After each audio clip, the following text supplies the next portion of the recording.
படிக்கு நல்ல வடிகால் வசதியுள்ள செம்மண் மண் நல்லது.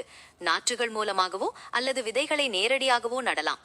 மாட்டுச்சாண உரம் அல்லது மண்புழு உரம் பயன்படுத்தலாம். சீரான முறையில் தண்ணீர் ஊற்ற வேண்டும். இந்த தகவல்கள் போதுமானதா?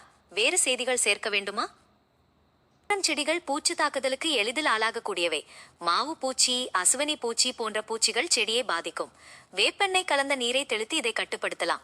மேலும் செடியை போதுமான காற்றோட்டத்துடன் பராமரிப்பதும் பூச்சி தாக்குதலை குறைக்கும். இந்த தகவல்கள் உங்களுக்கு பயனுள்ளதாக இருக்கு. கனகாம்பரம் பூச்செடிகள் பொதுவாக ஆண்டு முழுவதும் பூக்கும்.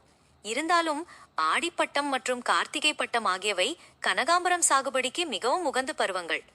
இந்த பருவங்களில் நடவு செய்தால் செடிகள் நல்லா வளர்ந்து அதிக பூக்களை கொடுக்கும். உங்களுக்கு கனகாம்பரம் பூச்செடிகளை பற்றி வேற ஏதேனும் சந்தேகங்கள் இருக்கிறதா? செடிகளுக்கு மாட்டுச்சாண உரம் அல்லது மண்புழு உரம் சிறந்தது. பூக்கள் அதிகமாக பூக்கும் பருவத்தில் திரவ உரங்களையும் பயன்படுத்தலாம். இந்த தகவல் போதுமானதா? இந்த வீடியோ உங்களுக்கு பயனுள்ளதா இருந்தா லைக் பண்ணுங்க, உங்க நண்பர்களோட ஷேர் பண்ணுங்க. எங்களோட சேனலுக்கு சப்ஸ்கிரைப் பண்ணுங்க. அப்பதான் இந்த மாதிரி ஒரிஜினல் வீடியோக்களை மிஸ் பண்ணாம பார்க்கலாம்.